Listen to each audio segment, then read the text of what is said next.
Hey there, Latin one. So we talked about the fact that you have infinitives now in verbs, and now we need to talk about conjugating verbs. So I don't know about you, but I'm a little tired of hearing about what other people do. I want to talk about what I do and what you do and what we do and what y'all do.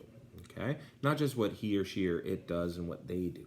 Okay, and now there's a formula for doing it. It's a really easy formula. It's wonderful how easy Latin is when it comes to these things. So make sure you take really good notes. Okay, so first let's do it in English. Okay, if you want to conjugate a verb, okay, in English we would say I love, you love, he, she, it loves, we love, y'all love, they love. Okay, so I do it, you do it, he, she, it does it, we do it, y'all do it, they do it.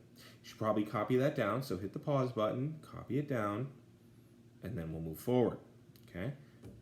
All right, so what we need to look at here is there's a couple patterns already in English, okay? First of all, did you notice over here it's all singulars, and over here it's all plurals, okay?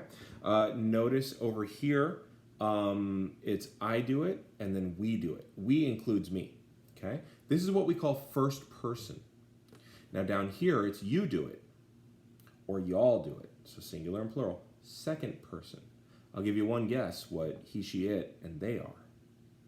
That's right, third person, okay? So I, you, he, she, it, we, y'all, they. And we do it in that order every time. First, second, third, first, second, third. Singulars, plurals. First singular, second singular, third singular.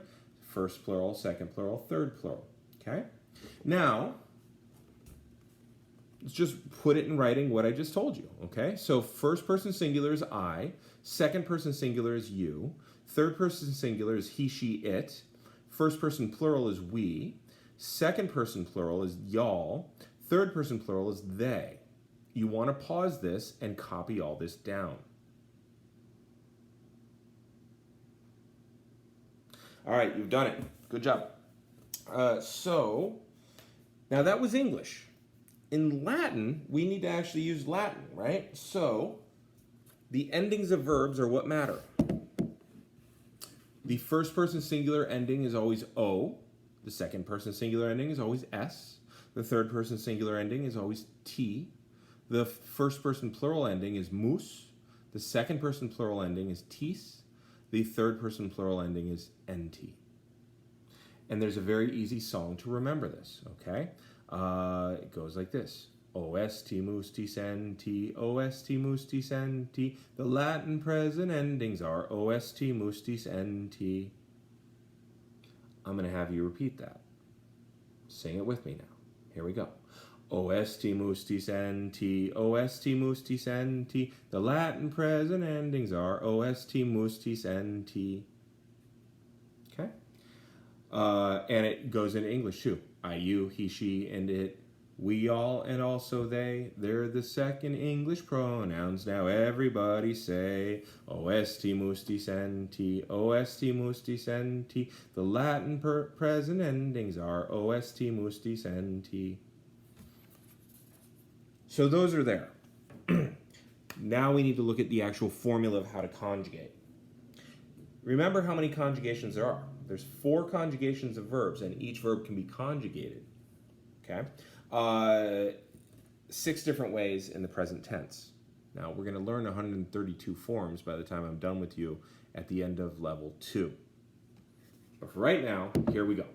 Step 1, how to conjugate. Step 1, take the infinitive, whatever it is. So I used amare here. Step 2, knock off the infinitive ending. That's the re ending. Step 3, add on the personal ending, which is ost mustis nt, ost mustis nt. The Latin present endings are ost mustis nt. Step 4, floss your teeth, because it's really good advice. Let's take a look at how it works with the verb for to fear. Okay? So, step 1, take your infinitive, timere. Step 2, knock off the re. You are left now with what's called the stem, time. You add to that stem all of your personal endings, which are ost mustis nt, ost mustis nt. The Latin present endings are ost mustis nt. and it looks like this. Singular, plural, first, second, third. Always do it in this order. Don't get cute, don't get clever, don't get crafty. Trust me, this is the best way.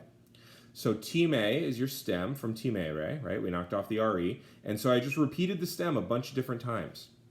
Okay, 6 times. I strongly recommend you use pen and pencil, or you use 2 different colors ink, or you get a highlighter out. Okay? I use pencil for all my stems. I use pen for all my endings, because pencil is something that changes. Stems change. Endings don't. These are constant no matter the verb. So, timeo, times, timet, timemus, timetis, tement. I fear, you fear, he, she, it fears, we fear, y'all fear, they fear. That's how it works. I'm going to give you the next video. There's going to be several videos, actually, for each conjugation on how to specifically do that one. Because they've got little intricacies, because languages are weird. All right. Right now, the only thing I want you to do is exercise 5C and exercise 5D. 5C, you are going to underline the infinitive. Okay? So, ego ad hortum curo, quod davum vexare volo. Okay? I run toward the garden because I wish to bother davus. Okay? And I would underline vexare. Now 5D, it's just translating English into Latin. Okay? And by the way, if you want, you could read page 26 on infinitives. 5D, Cornelia often wishes to wander in the woods. So Cornelia in silva, with the macron over the A. Saipe errare, macron over that A. Wult. All right? Cool. I'm going to hit the button. Send me those. Okay, bye. Oh, underline or highlight the infinitives. Okay. I'm going to hit the button.